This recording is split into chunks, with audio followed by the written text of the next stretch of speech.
안녕하세요, 안인모입니다. 지휘봉을 잡고 있으니까 지휘자 같은가요? 살짝 짜릿하네요. 네, 얼마 전에 말러는 누구인가 영상을 많이들 사랑해 주셨죠? 또 말러의 교향곡 5번 사악장 아다지에토가 영화 헤어질 결심에 쓰이면서 이 곡에 대한 관심도 대단한 것 같아요. 그런데 또 베를린 필 최초의 여성 지휘자이자 역사상 15번째 이갓 위너이며 레너드 번스타인의 제자인 리디아 타르가 동시에 떠오르죠.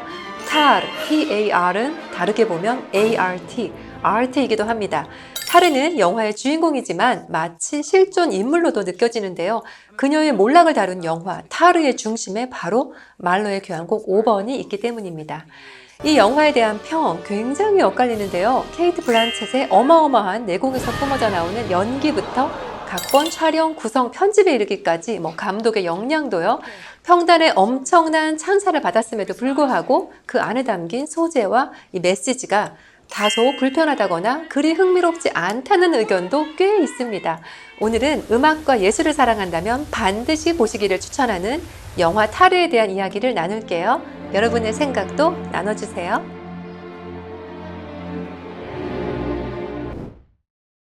말러를 말러답게 지휘해낸 명지휘자 클라우디오 아바도를 롤 모델로 푸른색 셔츠를 입는 타르.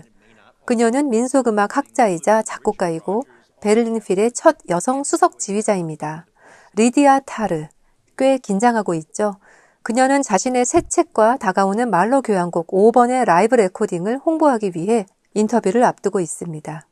타르의 비서 프란체스카. 압도적 카리스마와 위트로 인터뷰하는 타르에게서 인간적 매력과 예술가로서의 매력이 느껴집니다. 그녀는 자신이 시간의 지배자임을 강조하며 자신의 권력을 상기시키지만 동시에 성소수자로서 자신을 설명하는 데 곤란함을 느끼죠. I think that anyone ever felt compelled to substitute maestro with maestra. Trying to read the tea leaves of Mahler's intention. 말러와 그의 교향곡 5번에 대한 이야기. 인상적이네요. The dedication to his new wife Alma.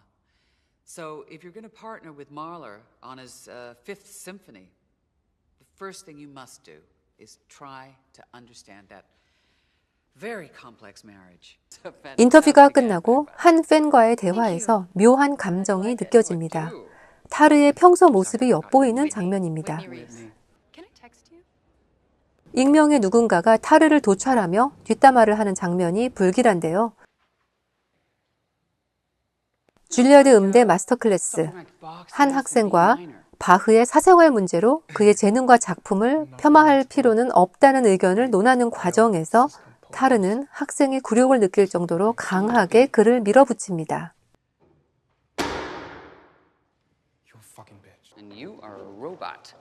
한편 여성음악가를 위해 설립된 단체 아코디언의 멤버인 젊고 능력 있는 지휘자 크리스타는 계속해서 타르에게 무언가를 항변하는 메일을 보내지만 타르는 무시합니다. 현재 타르는 베를린 필의 콘서트 마스터인 바이올리니스트 샤론과 연인인데요. 그녀들의 딸 페트라가 학교에서 괴롭힘을 당하자 타르는 직접 찾아가 위협을 가합니다. 그녀가 권력을 오용하고 남용하는 모습이 보이죠. 첼로 단원을 뽑는 오디션. 시작 직전 스친 여성에게 호기심을 갖는 타르. 그녀는 오디션을 보러 온 첼리스트 올가입니다.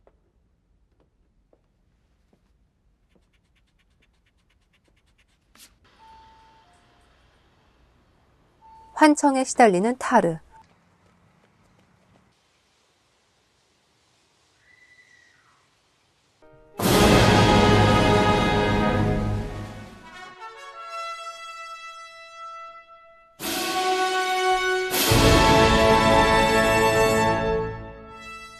오케스트라 리허설. 부지휘자가 겸손하게 아이디어를 내지만 자신의 음악을 거슬러서일까요?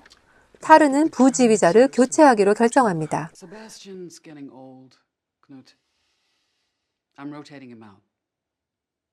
한편 젊은 지휘자 크리스타의 자살 소식이 전해오고 타르는 크리스타와 관련된 모든 메일을 삭제할 것을 비서 프란체스카에게 지시합니다.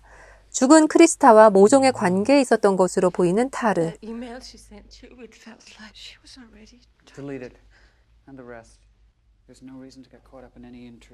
그리고 계속 지켜본 프란체스카. Nothing. 타르와 특별한 관계였던 그녀는 더욱 혼란스러워합니다. 사실 타르는 크리스타가 다른 오케스트라에 들어가는 걸 막기 위해 계속해서 여러 단체와 지휘자에게 크리스타를 영입하지 말 것을 이메일로 보내고 있었죠.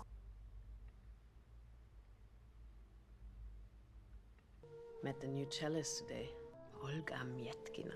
샤론의 표정이 어두워집니다. 올가에 대한 타르의 마음을 직감한 See 샤론. if she fits in.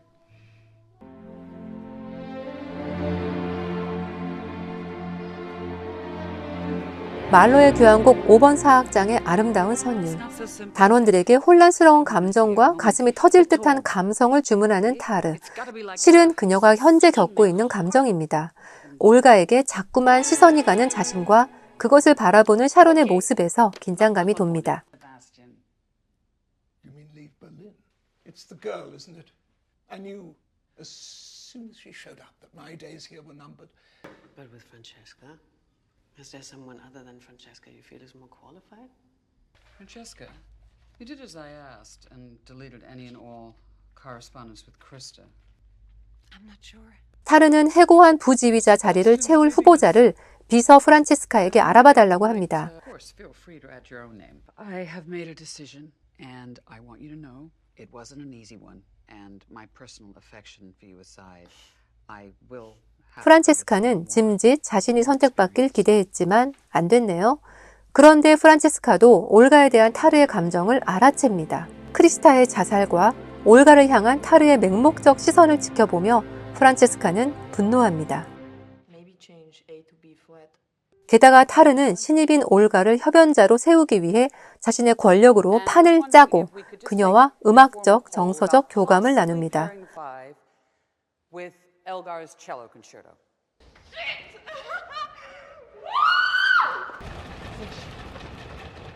Okay, it's good.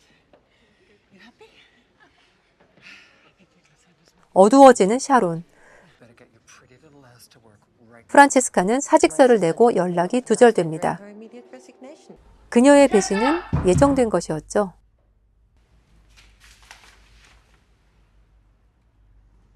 Fräulein?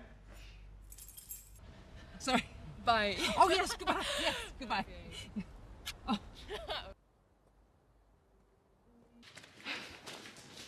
올가를 따라가던 타르는 환각과 환청으로 넘어집니다. 자신에게 다가오는 추락을 예견하는 복선이죠. Okay. I was 그녀는 공격받았다며 얼버무립니다. 마스터 클래스 영상이 악의적으로 편집돼 퍼지고 유력 일간지에 타르가 어린 여성을 길들여 직업적 호의를 대가로 연애를 요구하며 응하지 않을 경우엔 기회를 차단했다는 크리스타 테일러의 주변인의 증언이 기사에 더해집니다. 사실 여부는 드러나지 않기에 관객은 미루어 짐작할 뿐이죠. 영화는 관객에게 판단을 맡깁니다. 타르는 사라진 프란체스카의 제보로 궁지에 몰리고 소셜미디어에는 비난이 쏟아집니다. 지휘자 자격도 당연히 잃게 됩니다.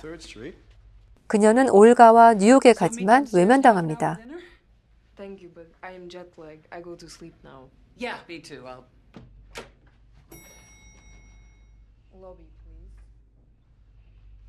타르의 성공을 위해 기꺼이 많은 것을 함께한 샤론의 인내심도 한계에 이르고 결국 관계를 정리합니다.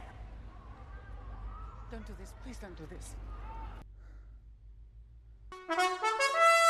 명예와 사랑, 집과 직장마저 잃어버리고 급기야 광기에 사로잡혀 지휘대로 난입하는 타르.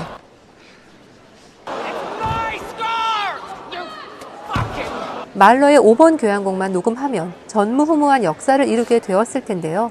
안타깝기만 합니다.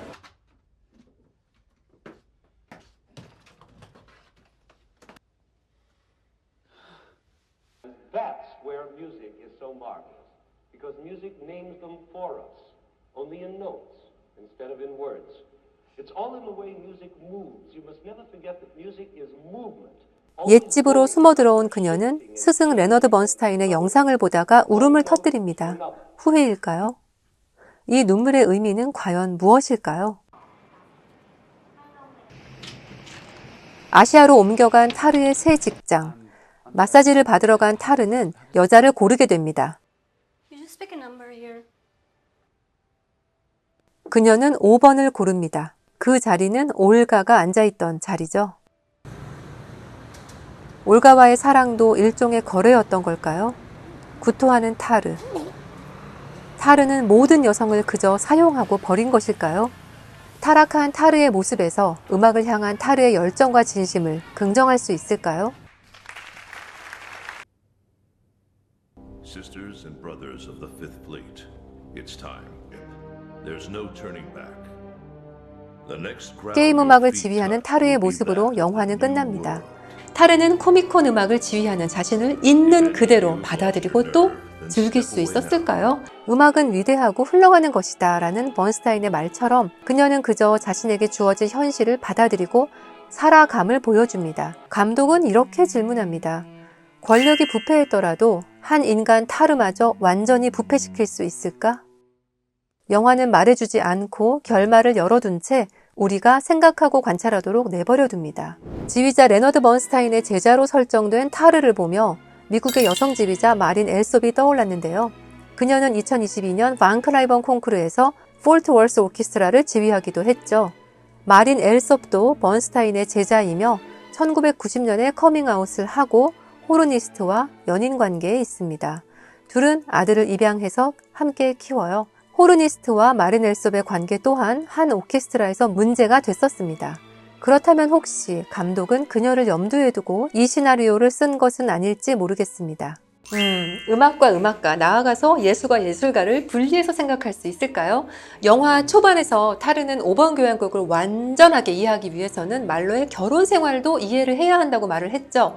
즉, 예술은 예술가의 삶과 강한 관계가 있다는 뜻인데요. 하지만 그녀가 바흐와 관련해서 학생과 나눈 대화에서는 예술과 예술가를 분리해서 생각해야 한다고 말합니다. 아마 자신도 혼란스러운 상황이었겠죠. 타르는 자신의 위대한 음악적 업적의 그 이면에서는 권력을 위해서 사랑을 이용하고 겉으로는 합리적인 듯 보이지만 자신의 권력을 이용해서 다른 이들을 파멸에 이르게 합니다. 영화의 중심에는 그토록 아름다운 5번 교향곡이 흐르지만 영화는 타르의 타락과 몰락 그리고 불안한 심리로 얼룩져 있습니다. 교향곡 5번을 작곡 중이던 말러는 19살 어린 알마를 만나 사랑에 빠집니다. 그녀에게 사악장 아다지에토의 악보를 보여주자 알마는 말러의 사랑을 온전히 받아들이게 되고 둘은 결혼하죠. 아다지에토 악장은 알마에 대한 말러의 사랑 고백임과 동시에 이 터질 듯한 사랑이 돌연 사라질까 두려운 한 남자가 불안함에 갈팡질팡하는 안개 낀 미래를 노래합니다. 타르의 사랑은 음악에 대한 순수한 열정이었죠. 그 사랑은 그녀의 지위와 사랑, 배신, 분노와 집착 등으로 앞날을 알 수 없게 됩니다. 마치 안개처럼요. 타르는 자신에게 역겨움을 느낍니다. 과연 그녀는 스스로를 구원할 수 있을까요? 그녀가 소셜미디어를 통해서 비난을 받고 모든 자리에서 완전히 내려오게 되지만 영화에서는 거대 클래식 시장의 요원들이 그녀의 복귀를 염두에 둔 플랜 B의 시나리오를 구상하는 모습을 보여줍니다. 타르는 아트, 예술을 위해 살고 그 예술 자체로 살아왔지만 그로 인해 얻은 영예들에 취해서 스스로를 R.A.T. G의 신세로 전락시키고 말았습니다. 그럼 이제 자신의 내면에 오랫동안 자리했던 욕망이 다시는 꿈틀대는 일이 과연 없을까요? 이후에 타르의 삶은 과연 어떻게 흘러갈까요? 번스타인의 말대로 삶은 음악처럼 또 그렇게 흐를까요? 영화 타르를 통한 논쟁은 인간다움과 예술에 대해 끝없이 고민하게 합니다. 두고두고 곱씹어볼 이야기입니다. 여러분은 어떻게 보셨나요? 여러분의 생각은 어떠신가요? 저는 또 유익하고 흥미로운 이야기들로 찾아뵙겠습니다. 고맙습니다.